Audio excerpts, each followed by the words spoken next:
Почитувани гледачи, ги следите вестите на телевизија Кисименада. Во нив ќе гледате.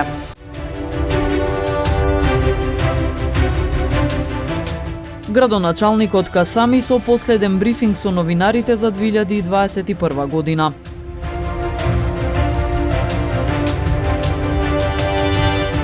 Штитениците на Воспитно-поправниот дом во Волковија добија новогодишни пакетчиња и донација од спортска опрема.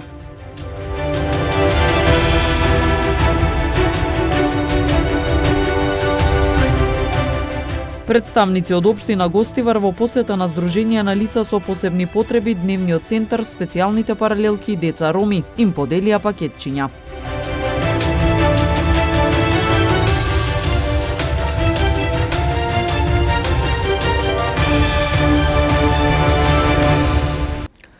Градоначалникот на општина Тетово Билјал Касами го организираше последниот брифинг со новинарите за 2021 година.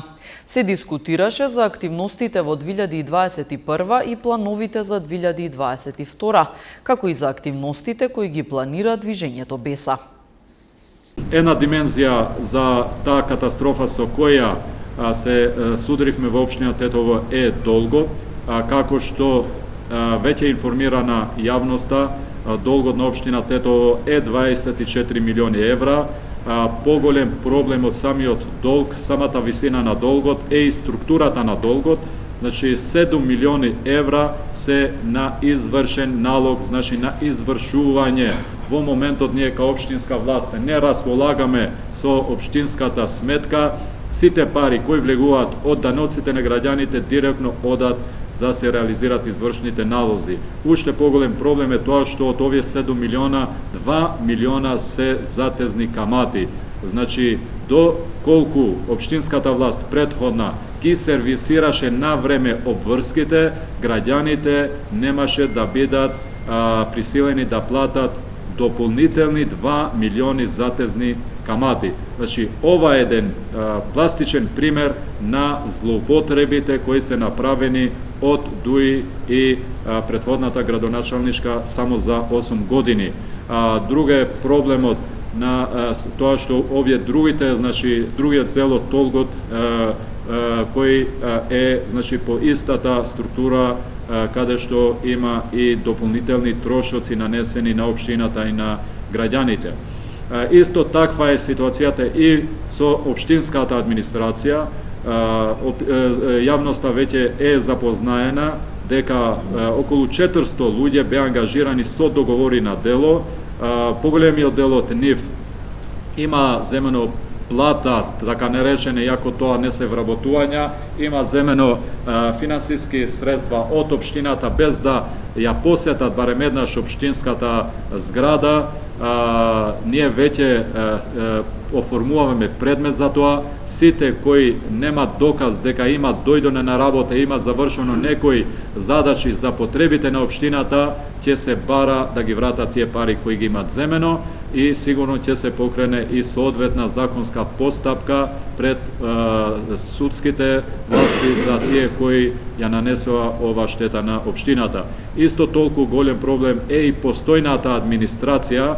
Јавноста е информирана дека тие 400 договори на дело од моја страна, искористувајќи законската можност, беа прекинати, но поголем проблем е ситуацијата со постојните вработени. Поголемиот дел од нив беа спречени да дојдат на работа, не им беа возможени услови да дојдат и да ги сервисираат граѓаните. Сега, кога доаѓаме ние и кога ги повикуваме да доаѓат на работа, се судруваме со ситуации каде немат услови за работа и не се веќе во ситуации да ги извршуваат тие работни задачи за тоа што подолг временски период беа тргнати од можноста да ги следат работите во општинската администрација и сега се судруваме со ситуација кога треба од почеток да ги учиме како треба да ги сервисираат граѓаните. Значи, ја најдовме општинската администрација во еден тотален хаос за кој ќе ни треба поголемо време да го средиме. Исто така, друг проблем е тоа што ради овие проблеми финансиски и организациони, граѓаните не беа сервисирани, Таков е ситуацијата со урбаното планирање. Тетово 10 години од 2013, значи последниот генерален урбанистички план е донесен во 2003. Според законот на секој 10 години треба да се носи нов генерален урбанистички план, до 2013 требало да се носи нов, што значи еве речиси 10 години ние као град функционираме без генерален урбанистички план. Уште потрагично е поради тоа што со детални урбанистички планови од околу 127 урбани блокови во Тетово само околу 30% е покриено со детални урбанистички планови. Штитениците на воспитно-поправниот дом во Волковија денес добија новогодишни пакетчиња и донација од спортска опрема. Пред новогодишна дружба со функционери денес имаа штитениците од Воспитно-поправниот дом во Волковија. Ги посетија министерот за правда Бојан Маричич, директорот на управата за извршување санкции Маријан Спасовски, судијата Лазар Нанев кој го предводи Советот за малолетничка деликвенција и им поделија новогодишни подароци и спортска опрема, донација од Кожувчанка како општествено одговорна компанија. Целта е да направиме едно предновогодишно дружење со децата, со малолетниците кои што се во воспитно-поправен дом, да видиме какви им се условите, да видиме што можеме да им помогнеме, да им донесеме новогодишни пакетчиња и спортска опрема за наредниот период, така кажам го разведриме пред новогодишниот период и расположение. Одлична работа се работи во воспитно-поправниот дом, сите комплименти и за целиот персонал и за директорот и за сите оние кои што се залагаат. Навистина ова е важна точка, бидејќи покрај издржување на казната имаат сериозна одговорност за ресоциализација, за едукација на овие млади луѓе кои што се тука за да можат по издржувањето на нивната казна овде да се вратат во општеството како добри и корисни граѓани и за нив и за општеството. Се надеваме дека наша донација во вид на спортска опрема, тренерки, патики, мајци, пијалоци, средства за хигиена и останато ќе допринесе за подобрување условите во воспитно-поправниот дом и ќе им овозможи на овие деца да се насочат на вистинскиот пат во животот, да им се даде шанса да спортуваат и да ги осознаат вистинските животни вредности. Директорот на ВП домот Даниел Антовски се заблагодари за подароците и за донацијата, при што истакна дека годината што изминува била многу успешна за институцијата. Во неа моментално се згрижени 19 деца. Имаме успех во нивната ресоциализација, како и од делот на воспитувачкиот дел, образовниот дел, инструкторскиот дел и се што е потребно за овие деца за нивна успешна реализација. Учествуваат децата во многу, беа вклучени во многу проекти и во домот и надвор од домот со невладини организации, со преку државни институции, наши партнери, соработници кои што придонесоа за да биде нивната ресоциализација уште поуспешна и се стекна, што е најбитно, со многу сертификати кои што ќе им служат кога ќе излезат во општеството за полесен пат до снаоѓање, односно наоѓање на работа. Воспитно-поправниот дом во Волковија започна со работа на 3 ноември 2020 година. Во пресрет на новата година, представници од општина Гостивар беа во посета на Сдруженија на лица со посебни потреби, Дневниот центар, специјалните паралелки и деца роми и им поделија пакетчиња. Традиционално, во периодот на предновогодишните празнувања, општина Гостивар символично го покажува своето внимание кон маргинализираните групи. Представници на локалната самоуправа денес беа во посета на Сдруженијата на слепи и на глуви лица, Дневниот центар, специјалните паралелки во училиштата и деца роми и поделија 300 пакетчиња. Од општината велат дека на ваков начин се испраќа порака дека овие луѓе не се заборавени и ја имаат поддршката на општината. Денеска општината ќе ги посети Центарот за деца со посебни потреби, Сдруженијата за лицата со посебни потреби и училиштата, основните училишта, каде има деца со посебни потреби. 300 пакетчиња вкупно и децата од ромска националност. Од Сдруженијата изразија благодарност за гестот и надеж дека соработката со општината ќе продолжи и во иднина. Сакам уште еднаш посебна благодарност до градоначалникот господин Армен Таравари, до сите, до секретарот, до сите таму што се присутни, што секоја година ни даваат ваква донација и се надевам за понатамошна успешна соработка во секое поле што е во интерес на нашето здружение и за општината. Ви благодарам од се срце. Да му заблагодариме на градоначалникот што секоја година ни помага на сите глуви, што не заборава, што и за други работи, не само за новогодишниве празници, и за други работи е тука, секога со нас. И многу работи ни има ветено, а ни ги има исто исполнета. Празниците се период на дарување и разни активности од хуманитарен карактер, кој во Гостивар ги има во голем број, особено пред Нова година. Така на плоштадот се одржа празничен хепенинг, а во Средното техничко училиште беше организиран новогодишен базар. Парите и од двата настани беа донирани во хуманитарна цел. Со свечена манифестација денеска во Домот на културата Илјо Антески Смок во Тетово, а во организација на библиотеката Кочо Рацин беа доделени наградите за најдобрите читатели во 2021 година. Денеска во просториите на Центарот за култура Илјо Антески Смок во Тетово свечено беа доделени наградите за најдобрите читатели во 2021 година. Титулата најдобар читател за 2021 година им припадна на 12 читатели од оделот за возрастни и 8 читатели од детскиот одел во рамки на библиотеката Кочо Рацин од Тетово. Манифестацијата за прогласување на најдобри читатели се реализира неколку години поред. Секоја година на крајот на годината вршиме доделување на награди на нашите најактивни читатели, односно читатели кои прочитале најголем број на книги. Досегашното искуство било да овој проект е спонзориран од страна на Министерството за култура, меѓутоа оваа година имаме спонзор, тоа е фирмата Eurovia од Желино. Во истиот момент би сакала да изразам голема благодарност до Eurovia, затоа што во целост ги покрија сите финансиски трошоци за реализација на овој проект. Признанието за најдобри читатели насумнено е од големо значење како за најмладите љубители на пишаниот збор, така и за возрастните, а воедно им представува и мотив да продолжат да бидат активни читатели. Какви книги сакаш најмногу да читаш? Со другарство и со принцези. Дали имаш омилена книга? Да. Која е таа? Ќе може да ни го кажеш насловот? Орхан. Зашто станува збор во таа книга? Ќе ни опишеш малку? Па има таму како некои раскази во врска со него, кога игра со другарчињата и други случаи. Благодарна сум им на библиотеката Кочо Рацин што е многу опремена со многу книги.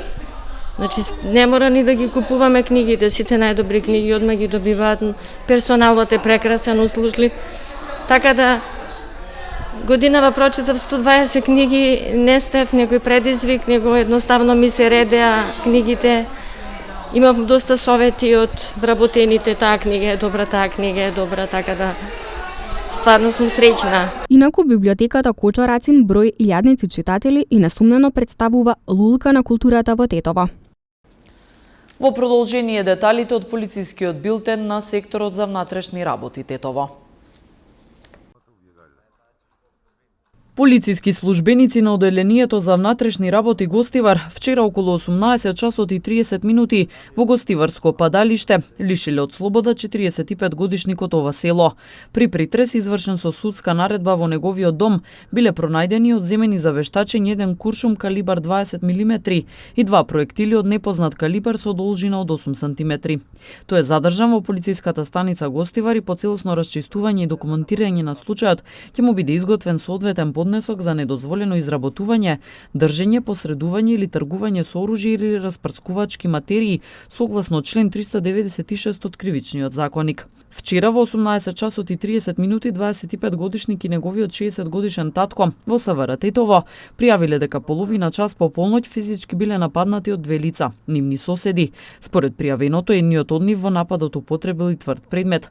Се преземаат мерки за расчистување и документирање на случајот. 18 годишен тетовец вчера во 18 часот и 30 минути пријавил дека на улица Маршал Тито во Тетово, додека бил со своето патничко возило, бил физички нападнат од едно лице, кој бил со друго друго возило со тетовски ознаки. Се работи на расчистување и документирање на случајот. Ноќеска половина час по полноќ во СВР Тетово пријавено е дека на магистралниот пат Гостивар-Кичево патничко моторно возило со гостиварски регистарски ознаки, управувано од 27 годишен гостиварец, удрило во животно. Во несреќата 48 годишниот сопатник во возилото се здобил со тешки телесни повреди, констатирани во гостиварската општа болница Ферит Мурат. Увид на местото на несреќата извршила екипа од одделението за внатрешни работи Гостивар. Вчера вечер во 21 часот во СВР Тетово пријавено е дека настанал пожар во куќата на 44 годишник во Тетовско Шемшово, при што било пожарен делот околу оџакот. Повредени лица нема, а со интервенција на Тетовската територијална противпожарна единица пожарот е изгаснат. Младинската школа на фудбалскиот клуб Тетекс бележи уште една успешна година со одлични резултати во сите категории. Фудбалскиот клуб Тетекс од секогаш бил расадник на фудбалски таленти и голем број на репрезентативци во сите категории. 2021 година е успешна за младинските категории на клубот, бидејќи беше на прагот од влез во Суперлигата, но поради пандемијата на COVID-19 првенството беше прекинато и Тетекс остана покус за само 3 бодови. Во тековната сезона првенството е на половина, а младинците на Тетекс се на делба на првата позиција заедно со Тиквеш со изброј на бодови. Генерално, по завршените надпревари во есенскиот дел, можам да бидам задоволен од постигнатите резултати, пред се од младинската екипа, каде што имаме еден континуитет на добри резултати од прошлата сезона. Го наставивме тој тек и оваа сезона, се надевам дека ќе продолжиме така и во пролетниот дел. Сепак не очекува уште доста работа, уште една макотрпна работа, кај што цел моја и цел на клубот е да произлезат што повеќе играчи за влез во таа прва екипа на фудбалскиот клуб Тетекс. Во клубот тренираат околу 150 деца, предводени од четворица тренери, кои како награда за одличните игри и резултатите добија спортска опрема од раководството на клубот.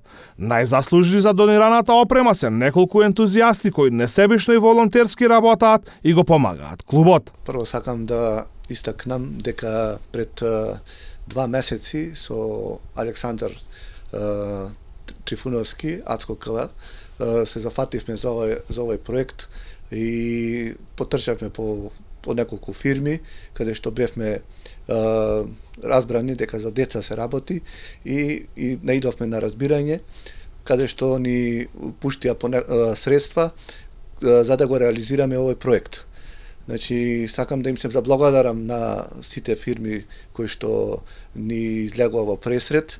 Например, би сакал да почнам од Мактенда село Жилче, месара Мечка, потоа ни пуштија месара Мечка, Никола Томич, ПЗУ доктор Даниела, Автостарт плюс технички преглед, Вет Промет од Скопје, Божиновски инженеринг, Евротип, Ненон Монт, Дарбо Груп, Сретен Коцевски, Аудио Центар Зоки и Симпл Кафе. Значи, овој проект изнесува заедно со се штампаријата на тренерките околу 107.400. Многу сум им благодарен на сите кои што ни излегува во пресред. Сакам исто да истакнам дека уште 2 фирми да ги спомнам, како Месара Морава и Житен Клас, кои ни обезбедија за сите надпревари сендвичи за децата кои што се надпреваруваат на страна. Потоа, можам да кажам дека тука нема да застанеме, сакаме да реализираме уште напролет дел од опремата, да го доопремиме. Во овој момент им подаривме тренерки, сакаме да обезбедиме и шорцови и дресови и ќе се пуштиме на пролет по другите фирми, каде што мислим дека ќе наидеме исто на разбирање, да ни обезбедат донација, децата да ги опремиме, бидејќи рачунаме дека ФК Тетекс го заслужува тоа да има од градот мала помош. Тетово секогаш важело за расадник на фудбалски таленти и во овој момент во првата екипа на фудбалскиот клуб Тетекс има фудбалери кои што потекнуваат од школата. Дали има иднина фудбалската школа на фудбалски план? Да, има иднина. Посебно сакам да истекнам дека ланската година Тетекс не влезе во таа прва лига за 3 бода, бидејќи беше запрено првенството, а исто така сакам да истакнам и годинава младинците, како младинци, се на високо второ место во лигата. Значи има иднина фудбалската школа на ФК Тетекс. Сакам и ова прилика да истакнам, да им упатам апел до родителите. Многу е важно каде ги запишувате децата. Не само запиши ги во било кој клуб. Значи, фудбалската школа на ФК Тетекс има голема традиција, која што извадила многу фудбалери кои што го носеле дресот на ФК Тетекс, па и на фудбалската федерација, фудбалската репрезентација на Македонија. Значи, апел до родителите да ги запишуваат во школа со традиција. Според најавите во следниот период, спортската опрема за сите членови ќе биде комплетирана, се со цел младите таленти да продолжат да прикажуваат добри игри, но тоа треба да биде и мотив плюс за нови фудбалери да го облечат дресот на фудбалскиот клуб Тетекс.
Почитувани гледачи, тука е крајот на регионалните вести. Ви благодариме на вниманието. Пријатно!